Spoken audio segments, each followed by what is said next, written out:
Released in Japan on July 13th, 2002, and then released in America as a limited release on May 16th, 2003, and then a full release on January 20th, 2004.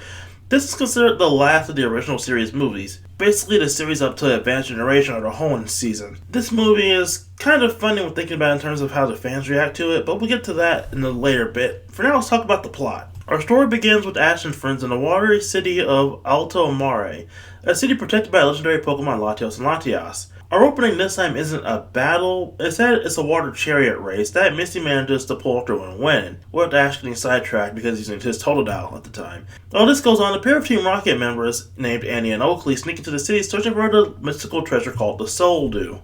After knocking himself out of the race, Ash encounters a young girl being accosted by Annie and Oakley and rushes in to protect her. After the race and after the incident, Ash and friends go to a museum. In the museum, he encounters who he believes to be the same girl from earlier. However, she denies ever seeing him. Not taking the hint, Ash chases her into an underground garden.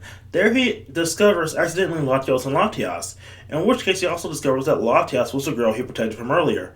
Essentially, she has the ability to create an illusion on herself that makes her appear to be human. Ash quickly befriends the pair before getting a plot dump about how the Soul Dew works. However, all this time, Annie and Oakley have been watching on from their invisible spy robot, because of course they have those. And later on, they raid the garden in order to take the Soul Dew, fighting off Latios and Latias and managing to capture Latios, with Latias running off to find Ash and friends for help. At the same time, Annie and Oakley head to the museum where they activate the defense mechanism for Alto Mare, called the DMA. Oakley activates the DMA and starts going nuts, wanting more and more power, reviving some ancient evil Pokemon to attack Latias and drag it to her. Ash and friends make their way to the museum before being cut off by various traps and evil Pokemon themselves. Ash manages to break off from Misty and Brock, with Ash heading to the museum where they find a heavily injured Latios, as well as the DMA going absolutely berserk. They manage to save Latios and manage to recover the Soul Dew, which is turned completely black and shatters when Andy tries to touch it. This causes the water in the city to recede before coming back as a gigantic city-destroying tsunami.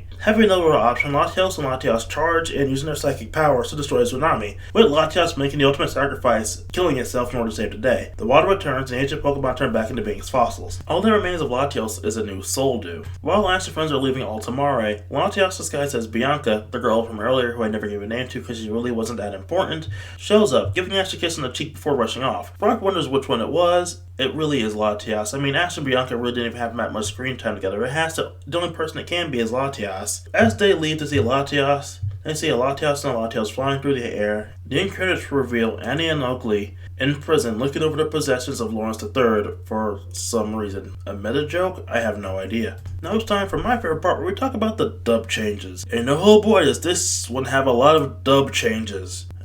Okay, let's start off. First off, the entire movie's backstory was changed for the dub.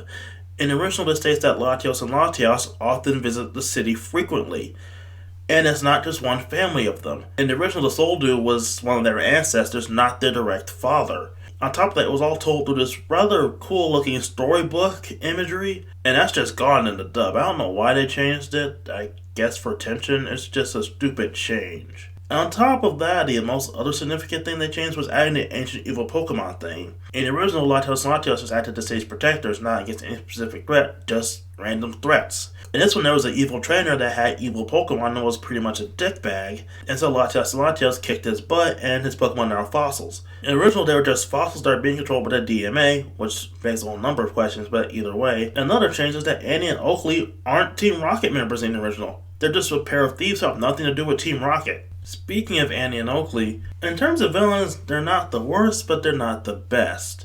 We haven't really had a great villain in the Pokemon movie up to this point, and Annie and Oakley certainly aren't a great villain, but they're certainly not the worst. That's still a gigantic tie between Iron Mask and Lawrence III.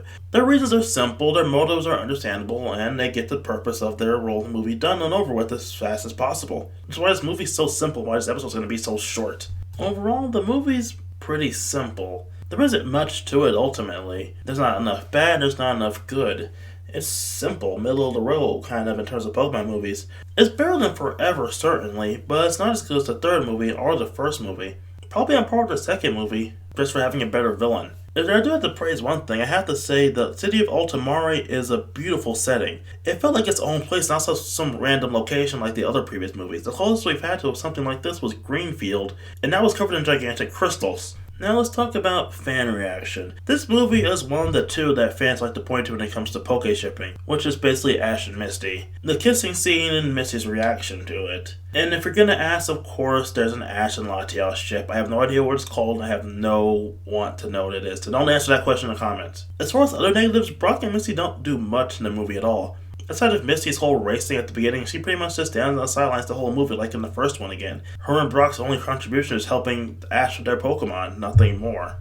Of course, the movie does focus a lot more on Ash and his budding friendship with Latias. Do you see where there's a ship yet? So it's kind of disappointing to say that this is Misty's final movie and she doesn't do much of anything. Well, not her final movie. Again, we'll get into that later. Yeah, sorry this one's so short, but again, there's not much to talk about when it comes to this movie. But, oh, don't worry, I'll make it up to you with the next movie, the oddest of all the Pokemon movies, Pokemon Digimon the Movie.